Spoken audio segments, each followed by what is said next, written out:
sehingga akan mengefekkan kepada suara, atau suara itu akan menjadi bergulir seperti tidak sinkron pada orang berbicara seperti biasanya. Selanjutnya itu ada namanya penuaan dini. Jadi penuaan dini itu biasanya ada orang yang merokok itu akan terlihat lebih tua atau sudah terus mukanya itu. Kalian bisa lihat anak-anak sekarang yang SMP itu biasanya mukanya sudah banyak yang berkerut, pokoknya agak sedikit tua dan tidak sinkron dengan umur. Jadi selanjutnya itu ada penayangan video. Jadi bisa kalian simak, ini ada video singkat dari kakak-kakak yang akan menampilkan efek dari merokok itu. Jadi ini adalah video yang kita lihat, bisa kita lihat itu orang yang merokok secara aktif.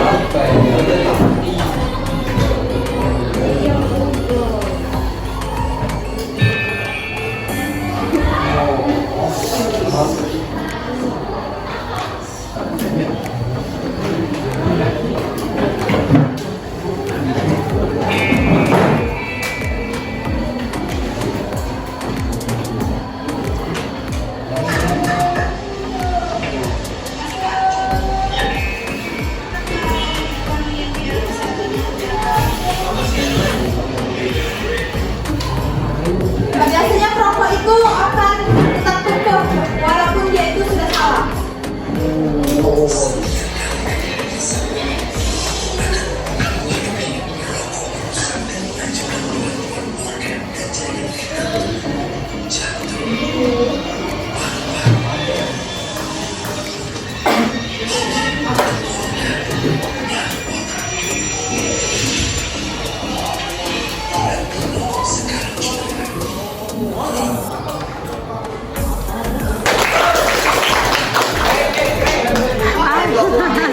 Baik ya, bagus banget pertanyaan dari kalian. Siapa lagi tadi?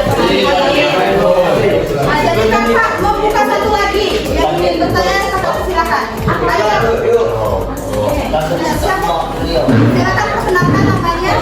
Assalamualaikum warahmatullahi wabarakatuh. Waalaikumsalam warahmatullahi wabarakatuh. Sebelumnya perkenalkan nama saya Yen Meida. Di sini saya akan bertanya kepada kakak, apa sih ciri-ciri orang merokok berat? Seperti Baik, itu saja pertanyaan dari saya. Saya Dede Wabillahi Taufiq wal Hidayah. Wassalamualaikum warahmatullahi wabarakatuh.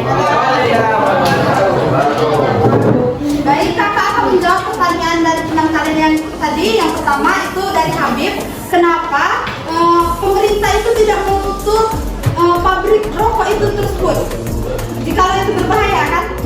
Jadi itu tidaklah mudah dikarenakan rokok ini sudah lama tersebar di Indonesia dan prosesnya mungkin akan lebih susah. Akan tetapi bisa dicoba. Tetapi rokok ini adalah suatu sumber dari keuangan negara, terutama negara kita itu banyak mengekspor rokok atau tembakau atau bahan-bahan yang berbahaya itu adalah rokok ini adalah suatu penghasilan Indonesia yang tidak bisa kita cegah atau kita berhentikan secara mendadak atau tidak bisa kita berhentikan sekaligus. Itu akan berproses mungkin lebih lama karena itu mungkin pemakaiannya nanti kepada seorang yang merokok itu akan lebih susah.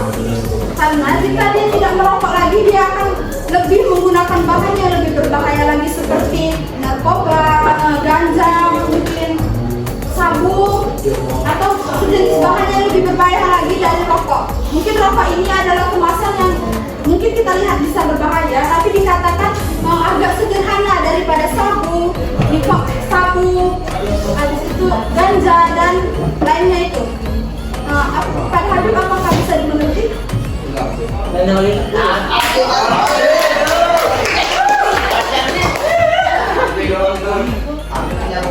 kalau dana yang dikeluarkan pemerintah untuk mengobati orang merokok itu kan lebih banyak Pak dibanding dana yang didapatkan dari penjualan rokok. Bisa Pak? Ini orang yang produktif itu yang menghasilkan dana untuk pemerintah itu pecandu rokok.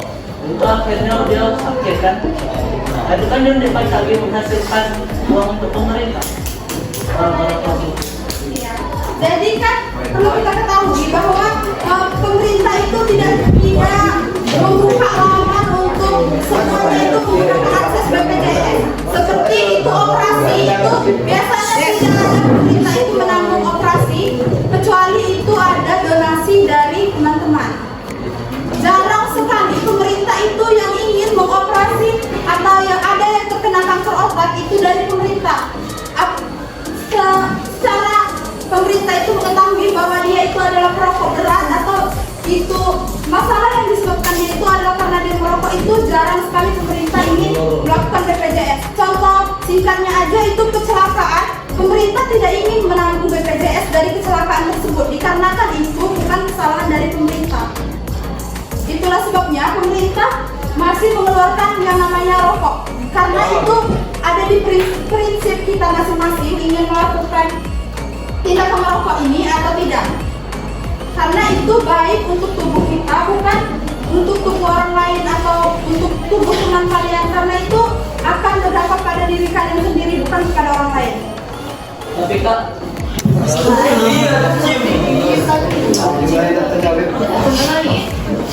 kalau pemerintah itu memang serius untuk agar orang tidak merokok lagi, itu kan bisa.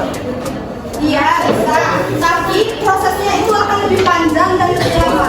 Kemungkinan itu, kan kakak tadi sudah bilang, jika orang yang merokok itu pasti akan berakibat panjang pada masa depannya. Jadi, itu dia itu, jika perokok berat itu, pasti dia akan kecanduan. Jadi dia akan melakukan yang lebih berat lagi. Bukan hanya rokok, mungkin dia akan lebih naik ke tingkat atas, yaitu sabu, atau narkoba atau sejenis lainnya. Makanya pemerintah masih mengeluarkan rokok, karena rokok ini adalah kandungannya itu sedikit ringan daripada sabu dan juga narkoba. Baik, yang kedua tadi apa tuh kalian? Jadi ciri-ciri perokok berat tadi. Jadi bisa kalian lihat ciri-ciri.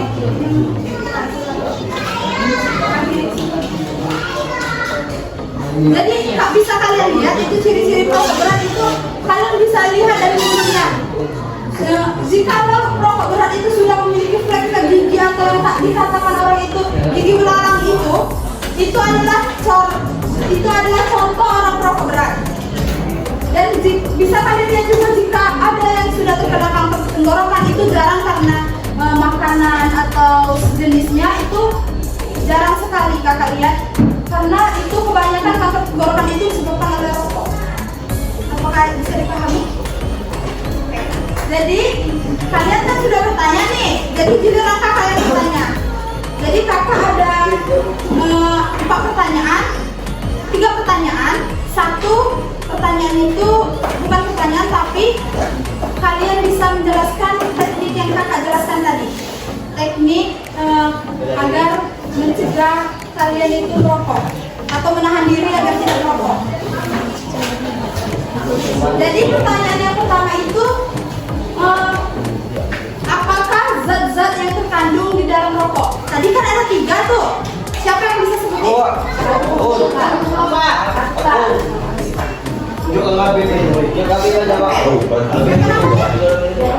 Dania. Oke, Dania. Jadi tadi kan ada zatnya itu 3. Itu Dania bisa sebutkan apa saja? Iya, benar. Jadi tadi kan Dania bilang apa zat yang terkandung. Nah, jadi kemudian ada lagi pertanyaan yang kedua itu jenis-jenis perokok. Bisa kalian jelaskan itu jenis-jenis perokok? Itu tadi kan ada 2 jenis perokok itu. Oke, itu siapa namanya? Lala. Iya. Jenis perokok itu perokok pasif dan perokok pasif. Bisa Lola jelaskan apa itu perokok pasif?